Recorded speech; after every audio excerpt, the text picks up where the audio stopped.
नमस्कार विद्यार्थी आणि पालक मित्र हो. मी इंजिनियर हेमचंद्र शिंदे, प्रवेश प्रक्रिया व करिअर मार्गदर्शक, अध्यक्ष centre for career guidance Baramati.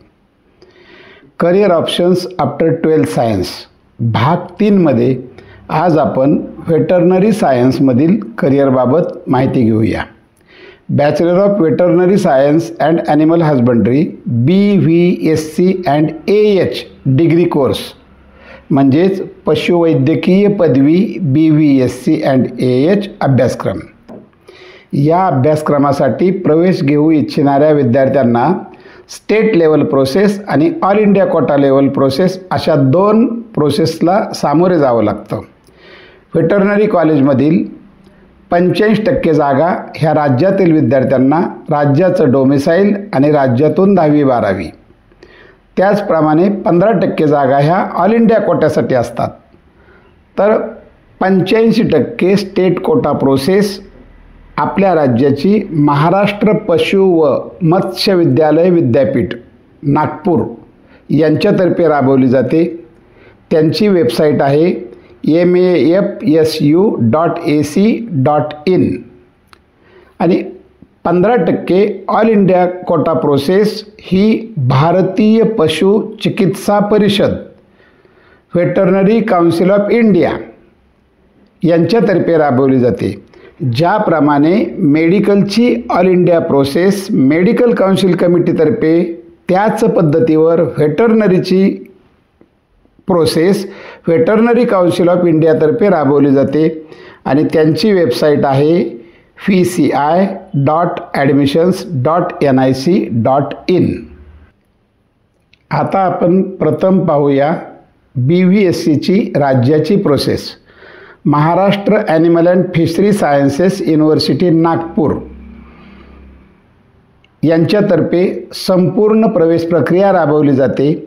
NTA बोर्डातर्फे घेण्यात येणाऱ्या नीट 2025च्या निकालानंतर MAFSU म्हणजेच माप्सू नागपूरतर्फे प्रवेश प्रक्रिया, नोटिफिकेशन, रजिस्ट्रेशन, मेरिट लिस्ट जाहीर करणे आणि प्रवेश फेऱ्यांच्या माध्यमातून सर्व प्रक्रिया पार पाडली जाते. व्हेटरनरी सायन्स कोर्सेसमध्ये प्रामुख्यानं bachelor of veterinary science and animal husbandry हा जो कोर्स आहे हा 5.5 वर्षाचा आहे. याच्यामध्ये 1 वर्षाची इंटर्नशिपचा समावेश आहे. आत्ताच्या करंट स्टेटसनुसार मागील वर्षीच्या 24-25 साली 535 सीट यामधून उपलब्ध होतात. याच विद्यापीठाच्या under master of veterinary science MVSc हाही कोर्स उपलब्ध आहे आणि या ठिकाणी PhD इन व्हेटरनरी सायन्स हाही अभ्यासक्रम उपलब्ध आहे. BVSc अँड AH अभ्यासक्रमासाठीची शैक्षणिक पात्रता 50% मार्क्स 12वी अथवा समतुल्य परीक्षेत पाहिजेत अनरिझर्व्ड कॅटेगरीसाठी आणि रिझर्व्ड कॅटेगरीसाठी मात्र 47.50% मार्क्स पाहिजेत. फिजिक्स, केमिस्ट्री, बायोलॉजी अथवा बायोटेक्नॉलॉजी आणि इंग्लिश यांची एकत्रित टक्केवारी धरण्यात येते. आपण जर इनटेकचा विचार केला महाराष्ट्राचा तर मागील वर्षी म्हणजे शैक्षणिक वर्ष 2024-25 साठीची प्रोसेस सुरू झाली.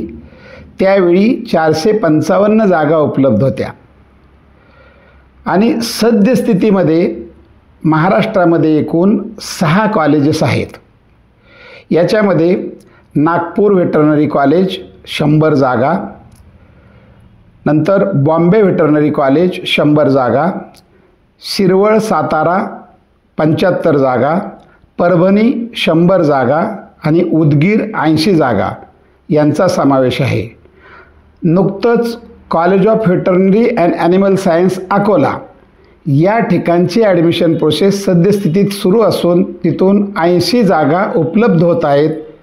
अशा एकूण 535 जागा पुढील वर्षी निश्चितच टोटल इनटेक आहे आणि आपल्याला युनिव्हर्सिटी कोटा म्हणजे राज्याचा जो कोटा मिळणार आहे तो 455 जागांचा. याचबरोबर चालू अंदाजपत्रकामध्ये नुकतीच 2 नवीन कॉलेजेस जाहीर केलेले आहेत. त्यात गव्हर्मेंट वेटरनरी कॉलेज बारामती आणि गव्हर्मेंट वेटरनरी कॉलेज परळी असा समावेश आहे. पुढील वर्षी ती कॉलेज प्रत्यक्षात सुरू होतील अशी अपेक्षा ठेवायला आपण काहीही हरकत नाही.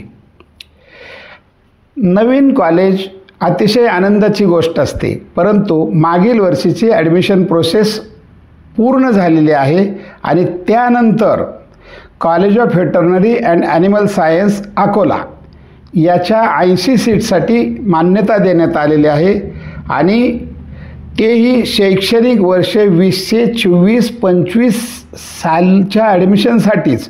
आणि त्यांची ऑनलाईन ॲप्लिकेशन प्रोसेस आत्ता 12 मार्च 2025 to 21 मार्च 2025 पर्यंत आहे.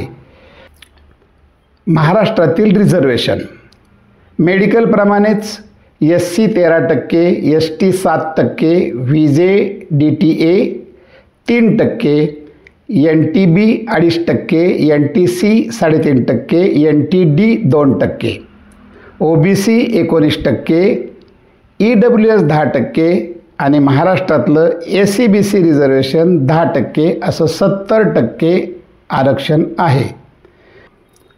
राज्यातील प्रवेशासाठी अदर रिझर्वेशन्स, परंतु ते हॉरिझॉन्टल रिझर्वेशन आहे. ॲग्रिकल्चरिस्ट 6%, फ्रीडम फायटर 2%, प्रोजेक्ट अफेक्टेड 4% आणि डिफेन्स पर्सनल 2%. ॲग्रिकल्चरिस्टमधून महाराष्ट्रात जवळपास 24 जागा, फ्रीडम फायटरसाठी 16 जागा, प्रोजेक्ट अफेक्टेड पर्सनसाठी 9 जागा आणि डिफेन्ससाठी 8 जागा उपलब्ध होतात. एकंदरीत काय तर ॲग्रिकल्चरिस्ट, प्रोजेक्ट अफेक्टेड यांनी कागदपत्रांची माहिती घ्यावी आणि योग्य ते दाखले काढावेत. ऑल इंडिया 15% कोटा ही जी प्रोसेस आहे ती व्हेटरनरी काउन्सिल ऑफ इंडियातर्फे राबवली जाते. देशभरातून 22 राज्यामधून एकूण सद्यस्थितीत 54 कॉलेजेस आहेत आणि या संपूर्ण कॉलेजमधून टोटल इनटेक हा 4,900 जागांचा आहे आणि त्यापैकी 15% ऑल इंडिया कोट्यातून 24-25च्या नुसार 734 जागा उपलब्ध होत होत्या. 54 पैकी 4 कॉलेजेस हे प्रायव्हेट आहेत. राजस्थानमध्ये 3 कॉलेजेस आहेत आणि पंजाबमध्ये 1 कॉलेज आहे. प्रत्येकी त्यांची क्षमता 100 असून एकूण 400 जागा प्रायव्हेट कॉलेजमधून उपलब्ध होतात आणि ऑल इंडिया कोट्यासाठी त्यामधून 60 जागा प्रायव्हेटच्याही उपलब्ध होतात. ऑल इंडिया कोट्याची प्रवेश प्रक्रिया तर देश पातळीवरील नियमानुसार रिझर्वेशन्स असतात. व्हेटरनरी काउन्सिल ऑफ इंडियातर्फे ऑनलाईन काउन्सिलिंग नीटच्या निकालानंतर सुरू होतं. रजिस्ट्रेशन, प्रेफरन्स फॉर्म, त्यानंतर राऊंड 1, राऊंड 2 आणि स्ट्रे वॅकन्सी राऊंड अशा 3 राऊंडमधून ही प्रोसेस पार पाडली जाते. अर्थातच सर्व अपडेटेड नियम हे नीट 25च्या प्रोसेसच्या वेळी देण्यात येतील. राज्याच्या तुलनेत 15% ऑल इंडिया कोट्यामधून महाराष्ट्रातील विद्यार्थ्यांना जास्त जागा उपलब्ध होतात. म्हणून महाराष्ट्रातील विद्यार्थ्यांनी देश पातळीवरील कोट्यातून सुद्धा प्रयत्न केला पाहिजे. आपण महाराष्ट्रातील विद्यार्थी आहोत. 15% ऑल इंडिया कोट्यातून महाराष्ट्रातील कॉलेजमध्येही आपण प्रवेश घेऊ शकतो. आता पाहूया BVSC प्रवेशासाठी किती मार्कांची आवश्यकता आहे, किती मार्कापर्यंत प्रवेश येऊ शकतात. विद्यार्थी आणि पालकमित्र हो, कोणतंही ॲडमिशन हे मार्क्सवर अवलंबून नसून ऑल इंडिया रँकवर अवलंबून आहे. मागील वर्षी ऑल इंडिया कोटा राऊंड 3 नंतर खुला गट ऑल इंडिया रँक 1,75,000 आणि यासाठी नीट 2024चे मार्क्स होते 522. OBC ऑल इंडिया रँक 1,78,000 आणि मार्क्स होते 520. आपण EWSचा विचार केला तर ऑल इंडिया रँक 1,90,000 आणि मार्क्स लागत होते 511. एकंदर काय तर रँक हा महत्त्वाचा आहे. पेपर ची डिफिकल्टी लेवलवर मार्क्स मिळत असतात. आपण महाराष्ट्रातील प्रवेशाचा जर विचार केला तर खुला गट ऑल इंडिया रँक 1,08,000. नीट 2024चे मार्क्स होते 574. SCBCसाठी ऑल इंडिया रँक होता 1,23,000 आणि त्यासाठीचे मार्क्स होते 562. OBCचा ऑल इंडिया रँक होता 1,59,000 आणि मार्क्स होते 534. EWSसाठीचा ऑल इंडिया रँक होता 2,32,000 आणि 482 नीट 2024 मार्काचा कट ऑफ होता. आपण महाराष्ट्राचा विचार केला तर महाराष्ट्राची रजिस्ट्रेशन प्रोसेस सुरू झाल्यानंतर मागील वर्षी 3,529 विद्यार्थ्यांनी रजिस्ट्रेशन केलं. म्हणजे मला राज्याच्या प्रोसेसमध्ये BVSCसाठी भाग घ्यावयाचा आहे आणि त्यांची मेरिट लिस्ट, राज्याची मेरिट लिस्ट जाहीर झाली.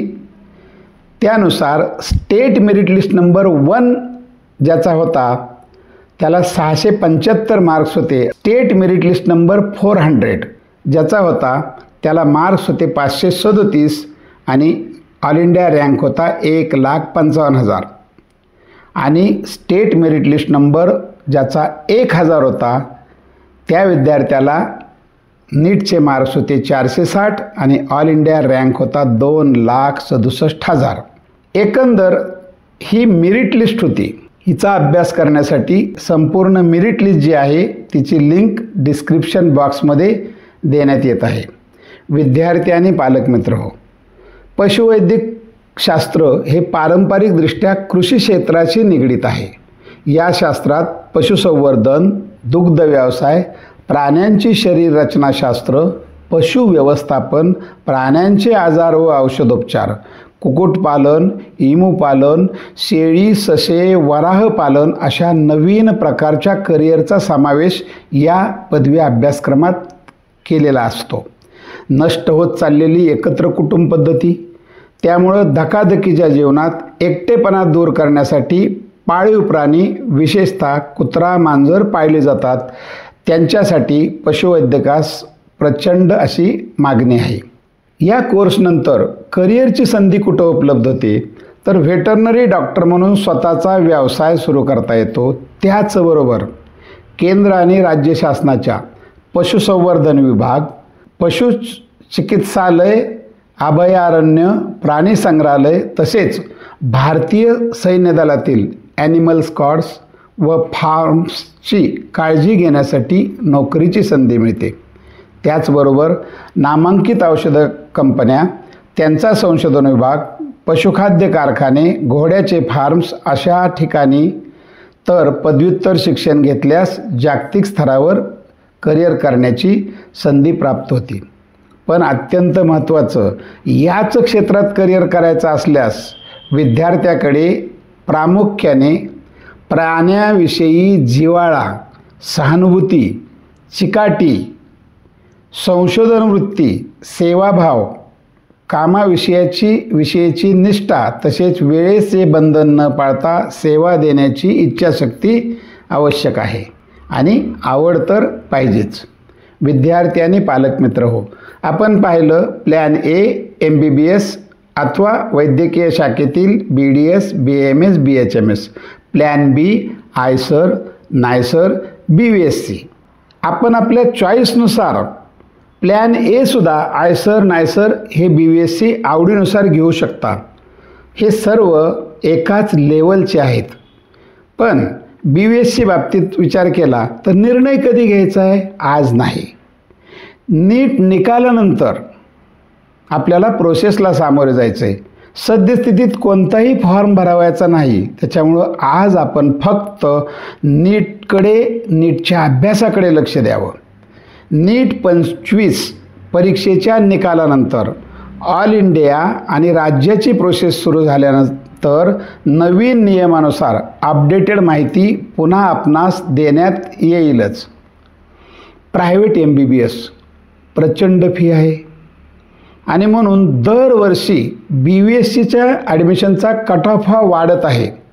विद्यार्थ्याला MBBSसाठी गव्हर्नमेंट कॉलेज मिळालं, त्यानंतर तो प्रायव्हेट मिळतं, पण प्रायव्हेटची फी जर जास्त असेल तर विद्यार्थी BVSCकडे वळायला जातो आहे आणि म्हणून दरवर्षी ॲडमिशन मिळवणं हे थोडं कठीण होत आहे. महाराष्ट्रातील प्रायव्हेट MBBS कॉलेजच्या फीच्या तुलनेत BVSC कोर्सची फी अत्यंत कमी आहे. ट्यूशन फी सुमारे 28,000 रुपये असून प्रत्यक्ष प्रवेश घेताना एकत्रित फी 58,000 रुपये ही खुल्या गटासाठी आहे.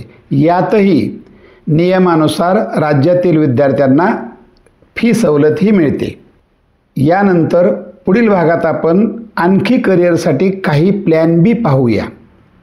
आणि प्लॅन बी नाही मिळाला तर काय, त्यानंतर प्लॅन सी जे आपल्या कक्षेत असेल तो निवडला पाहिजे आणि त्याबाबत सुद्धा अत्यंत सविस्तरपणे माहिती यापुढे दिली जाणारच आहे. विद्यार्थी आणि पालक मित्र हो, अशाच नवीन माहितीसाठी या चॅनलला नक्की लाईक, शेअर आणि सबस्क्राईब करा. धन्यवाद.